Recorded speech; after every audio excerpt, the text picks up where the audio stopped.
Hi everyone, welcome to Snigdha DS academy. Telangana state competitive ఎగ్జామ్స్లో వచ్చేటటువంటి chemistry నుంచి వచ్చే మోస్ట్ ఇంపార్టెంట్ బిట్స్ చూద్దాం. So friends, let start the class. Question ఆన్సర్స్లోకి వెళ్తే క్వశ్చన్ నెంబర్ 26. నూనె, నీరు అమిశ్రణీయాలు కానీ కొంచెం సబ్బు కలిపి గిలకరిస్తే కలిసిపోతాయి. ఈ ప్రక్రియ. సో ఇక్కడ ఆప్షన్స్ వచ్చేసి ఆప్షన్ ఏ స్కందనము, ఆప్షన్ బి ఎమ్మెల్సీకరణము, ఆప్షన్ సి ద్రవాభిసరణము, ఆప్షన్ డి జలీకరణము. సో ఇక్కడ కరెక్ట్ ఆన్సర్ వచ్చేసి ఆప్షన్ బి అండి, ఎమల్సీకరణము. అయితే నూనె మరియు నీరు అమిశ్రణీయాలు, అయితే వీటిలో కొంచెం సబ్బు కలిపి గిలకరించినట్లయితే ఇవి కలిసిపోతాయండి. అయితే ఈ ప్రక్రియనే ఎమల్సీకరణము అని అంటారు. నెక్స్ట్ క్వశ్చన్, కింది వాటిలో మిశ్రమము ఏది? ఆన్సర్ ఆప్షన్ డి అండి, సముద్రపు నీరు. సముద్రపు నీరు కనుక చూసినట్లయితే ఇది ఒక మిశ్రమం అని చెప్పేసి చెప్పవచ్చును. కింది వాటిలో దేనిని రసాయన చర్యల ద్వారా ఇంకా విచ్ఛిత్తి చేయడం కుదరదు? ఆన్సర్ ఆప్షన్ ఏ అండి, వెండి. రసాయన చర్యల ద్వారా విచ్ఛిత్తి చేయడం కుదరనిది ఏంటి అని అంటే వెండి. వెండి కనుక చూసినట్లయితే దీనిని రసాయన చర్యల ద్వారా విచ్ఛిత్తి చేయడము కుదరదు. గాలి ఒక మిశ్రమం, గాలిలో ఉండని వాయువేది? ఆన్సర్ ఆప్షన్ బి అండి, క్లోరిన్. అయితే గాలి అనేది ఒక మిశ్రమం అండి, గాలిలో ఉండని వాయువు ఏది అని అంటే క్లోరిన్. క్లోరిన్ అనేది గాలిలో ఉండని వాయువు. నెక్స్ట్, కింది వాటిలో ఏది రసాయన చర్య? ఆన్సర్ ఆప్షన్ సి అండి, బ్లీచింగ్ వల్ల టీషర్ట్ రంగు మారిపోవడం. ఓకేనండి. అయితే రసాయన చర్యకి ఎగ్జాంపుల్ ఏంటి అని అంటే బ్లీచింగ్ పౌడర్ కనుక ఈ మన బట్టల మీద అంటే ఇట్లా మనం వేసుకునే దుస్తుల మీద కనుక పడినట్లయితే వాటి యొక్క రంగు అనేది చేంజ్ అవుతుందండి. అయితే ఇది ఒక రసాయన చర్యకి ఎగ్జాంపుల్గా చెప్పవచ్చును. బ్లీచింగ్ వల్ల టీషర్ట్ రంగు మారిపోవడం అనేది రసాయన చర్య అని చెప్పేసి చెప్పవచ్చు. పాలన కింది విధమైన కొలాయిడ్లా పరిగణించవచ్చు? ఆన్సర్ ఆప్షన్ ఏ అండి, కొవ్వు విస్తరించి ఉన్న నీరు. కొవ్వు విస్తరించి ఉన్నటువంటి నీరును కనుక చూసినట్లయితే దీన్ని కొల్లాయిడ్లుగా పరిగణించవచ్చు. కింది వాటిలో సమ్మేళనం కానిది ఏది? ఆన్సర్ ఆప్షన్ ఏ అండి, కోక్. కోక్ అనేది సమ్మేళనము కాదు. మూత్రపిండాలు పాడైపోతే కృత్రిమ పద్ధతిలో రక్తాన్ని శుద్ధి చేసే డయాలసిస్లో ఇమిడి ఉన్న ప్రక్రియ? ఆన్సర్ ఆప్షన్ సి అండి, ద్రవాభిసరణము. అయితే మూత్రపిండాలు కనుక పాడైనట్లయితే కృత్రిమ పద్ధతిలో రక్తాన్ని శుద్ధి చేసే డయాలసిస్లో ఇమిడి ఉన్న ప్రక్రియ ఏంటి అని అంటే ద్రవాభిసరణం అని చెప్పేసి చెప్పవచ్చును. వెరీ వెరీ ఇంపార్టెంట్ అండి, మోస్ట్ ఇంపార్టెంట్ బిట్ ఇది. అయితే మానవ శరీరంలో కనుక మూత్రపిండాలు పాడైపోయినట్లయితే కృత్రిమ పద్ధతిలో అంటే ఆర్టిఫిషియల్గా రక్తాన్ని శుద్ధి చేసే డయాలసిస్లో ఇమిడి ఉన్నటువంటి ప్రక్రియను ఏమంటారు అంటే ద్రవాభిసరణం అని అంటారు. ఉప్పు నీటి నుంచి స్వచ్ఛమైన జలం పొందే ప్రక్రియ? ఆన్సర్ వచ్చేసి ఇక్కడ ఆప్షన్ బి అండి, తిరోగామి ద్రవాభిసరణం.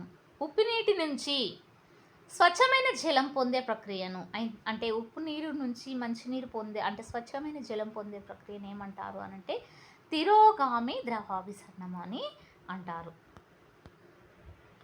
గాలితో నింపిన బెలూను వేడి నీటిలో పెడితే దాని పరిమాణము? ఆన్సర్ ఆప్షన్ బి అండి, పెరుగుతుంది. గాలిలో నింపిన బెలూన్ కనుక చూసినట్లయితే వేడి నీటిలో పెట్టినట్లయితే దాని యొక్క పరిమాణము అనేది పెరుగుతుంది. నెక్స్ట్, పర్వతోరాహకులు ఎక్కువ ఎత్తుపై గురయ్యే ఉత్కాదన అస్వస్థతకు కారణము? ఆన్సర్ ఆప్షన్ బి అండి, తక్కువ ఆక్సిజన్ అందడం. అయితే పర్వతాలు అధిరోహించేవారు కనుక ఎక్కువ ఎత్తుపై గురయ్యే ఉత్పాత అస్వస్థకు అంటే అనారోగ్యానికి ఇక్కడ వారికి కంఫర్టబుల్‌గా ఉండదండి. అయితే దానికి గల కారణం ఏంటి అనంటే, వారికి అక్కడ తక్కువ ఆక్సిజన్ అనేది అందడం. నెక్స్ట్ వేడి చేసినప్పుడు నూనె. ఆన్సర్ ఆప్షన్ బి అండి. స్నిగ్ధత తగ్గడం వలన పలచబడుతుంది. నూనె వేడి చేసినప్పుడు గనక చూసినట్లయితే దాని యొక్క స్నిగ్ధత అనేది తగ్గడం వలన పలచబడుతుంది. గాలి అనేది ఆన్సర్ ఆప్షన్ సి అండి. మిశ్రమము. వెరీ వెరీ ఇంపార్టెంట్ బిట్ అండి. అయితే గాలి అనేది ఒక మిశ్రమము. నెక్స్ట్ క్వశ్చన్లోకి వెళ్దాం. Next question number 139. 0°C కంటే తక్కువ ఉష్ణోగ్రత కోసం మంచు ముక్కలను కలిపేది. ఆన్సర్ ఆప్షన్ ఏ అండి. Sodium chloride. 0°C కంటే తక్కువ ఉష్ణోగ్రత కోసం మంచు ముక్కలకు కలిపేది ఏంటి అని అంటే సోడియం క్లోరైడ్ను కలుపుతారు. నెక్స్ట్ కింది వాటిలో ఏది రసాయన చర్య? ఆన్సర్ ఆప్షన్ ఏ అండి. రసాయన చర్య కింది వాటిలో ఏది అంటే గాలిలో బొగ్గును మండించడం. రసాయన చర్య ఏంటి అని అంటే గాలిలో బొగ్గును మండించడం అనేది ఇది ఒక రసాయన చర్య అని చెప్పేసి చెప్పవచ్చును. కింది వాటిలో ఏది భౌతిక మార్పు? ఆన్సర్ ఆప్షన్ బి అండి. లవణాన్ని నీటిలో కరిగించడము. ఈ లవణాన్ని నీటిలో కరిగించడము అనేది ఇది ఒక భౌతిక మార్పు. ఉత్పతనం చెందని పదార్థము ఏంటండి? అది ఉత్పతనం చెందని పదార్థం. ఆన్సర్ వచ్చేసి ఆప్షన్ ఏ అండి. యూరియా. యూరియా అనేది ఉత్పతనం చెందినటువంటి పదార్థంగా గుర్తించడమైంది. Next question. గుడ్డుపై పెంకును జాగ్రత్తగా ఆమ్లంలో కరిగించి ఉప్పు నీటిలో ఉంచితే అది? ఆన్సర్ ఆప్షన్ బి అండి. కుంచుకుపోతుంది. Next question. హైడ్రోజన్ ఆక్సిజన్లలో ఏది త్వరగా వ్యాపనం చెందుతుంది? ఆన్సర్ ఆప్షన్ ఏ అండి. తక్కువ అణుభారం గల హైడ్రోజన్. హైడ్రోజన్ ఆక్సిజన్లో ఏది త్వరగా వ్యాపనం చెందుతుంది అని అంటే తక్కువ అణుభారం గల హైడ్రోజన్ మాత్రం కనుక చూసినట్లయితే ఇది త్వరగా వ్యాపనం చెందడం జరుగుతుంది. అంటే ఇక్కడ హైడ్రోజన్కి తక్కువ అణుభారం ఉంటుందండి. అయితే తక్కువ అణుభారం గల హైడ్రోజన్ త్వరగా వ్యాపనము చెందుతుంది.